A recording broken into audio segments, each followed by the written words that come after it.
Shai, qu'est-ce qu'on a au menu de la planète high-tech aujourd'hui? On a du bionique. Waouh! Alors vous vous souvenez peut-être du film Star Wars où Luke se fait couper la main par son père. Est-ce que vous vous en souvenez? Et donc on lui implante une main bionique. Vous vous souvenez aussi de la série L'homme qui valait 3 milliards. Et voilà, Super Jimmy. Et c'était pas qu'une main, donc on lui a implanté aussi une main bionique et c'était pour le moment qu'un rêve.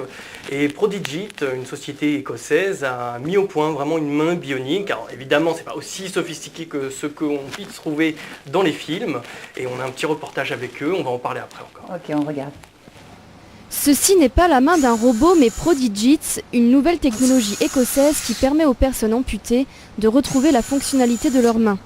Plus d'1 million de personnes dans le monde sont amputées d'un membre supérieur. Ces pertes sont dues en partie à des anomalies congénitales ou à des accidents de travail.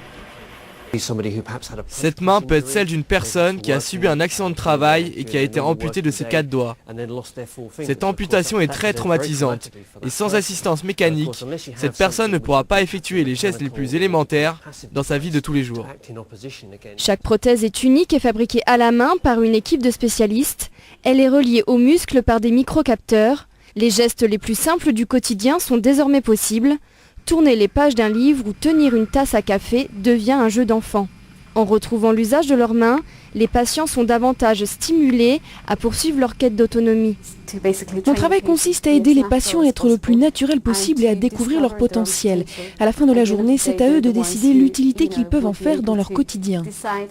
Cette innovation est plus que saluée par le corps médical. Pour les chirurgiens orthopédiques, cette prothèse est une grande évolution dans ce domaine. C'est un pas immense dans la reproduction des facultés de la main humaine. Il lui manque seulement une fonction sensorielle et un peu d'intelligence. Il faudrait que la prothèse soit reliée directement au cerveau pour que les patients aient un meilleur contrôle de leurs gestes. Même si les patients retrouvent leur indépendance, les mouvements restent limités. La prothèse ne doit pas être en contact avec l'eau et ne permet pas encore de retrouver le sens du toucher. Bon, alors ça offre plein d'espoir hein, pour toutes ces personnes qui sont amputées, mais finalement ça marche comment? Parce que c'est pas relié encore au cerveau, apparemment ils n'ont pas réussi. Il y a une difficulté, aujourd'hui on pourrait difficilement relier le cerveau des microcapteurs, donc ils sont reliés directement aux tendons, aux muscles de l'avant-bras, qui eux sont commandés par le cerveau, et qui vont commander cette main bionique de bouger en fait une fermeture, une ouverture de cette main. Alors évidemment il n'y a pas le toucher tactile, c'est-à-dire la sensation de chaud, de froid, de dureté, on espère que ça arrivera un jour. Là, ça se fera vraiment quand on pourra relier des microcapteurs au cerveau. Ça veut dire quoi bionique finalement? Ça fait appel à quel genre de technologie? À la technologie robotique. En fait, le bionique, c'est la technologie robotique qui s'adresse à l'homme. D'accord. Donc un robot n'est pas bionique. Un robot, par contre, qui ressemble à un homme, comme on peut le voir souvent au Japon, c'est ce qu'on appelle un androïde ou un androïde bionique.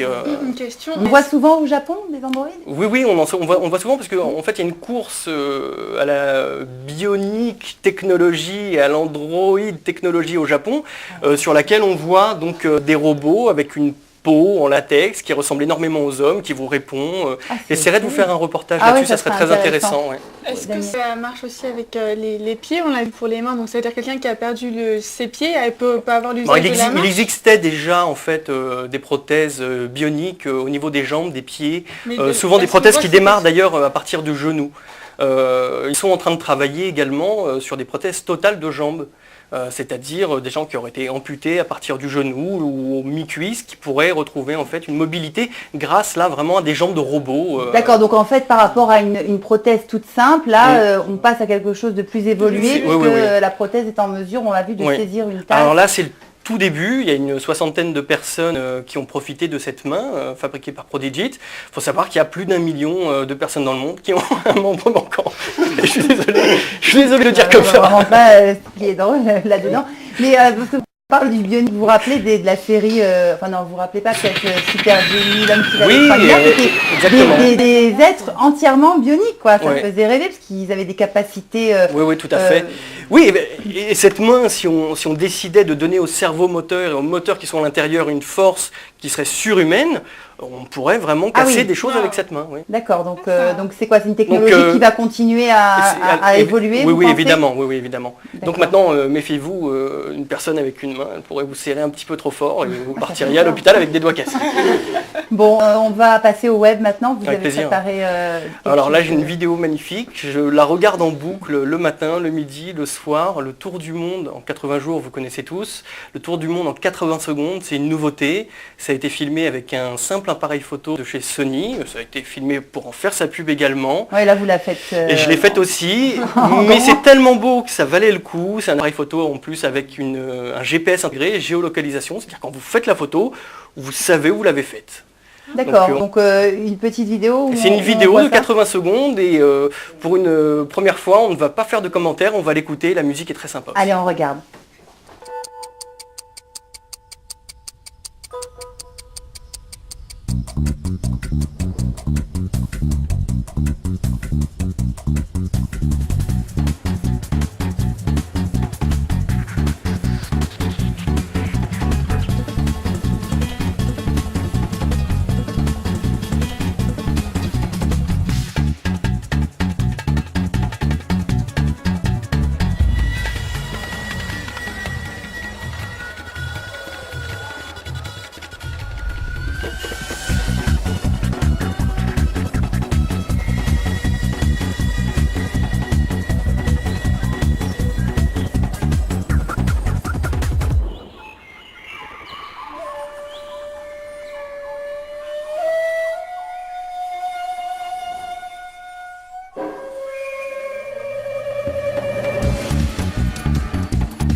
Lucien, on a voyagé. Beaucoup, mais pas dans l'hémisphère sud. Ah, que dans le nord. Il a pas remarqué. Oui, mais ce qu'il faut comprendre, ça suit le parcours de Phileas Fogg dans le Tour du Monde en 80 jours.